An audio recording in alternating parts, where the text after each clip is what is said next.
প্রশ্ন ১। নবী মুহাম্মদ সাল্লাল্লাহু আলাইহি ওয়াসাল্লাম কোন গোত্রে জন্মগ্রহণ করেছিলেন?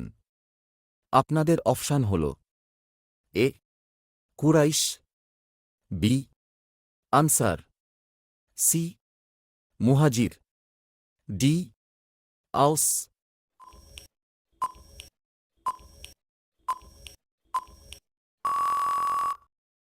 সঠিক উত্তর হল এ কুরাইশ।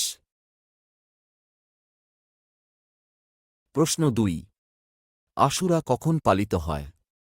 আপনাদের অপশান হল: এ ১ই মহরম, বি ১০ই মহরম, সি ২৭শে রজব, ডি ১২ই রবিউল আউয়াল।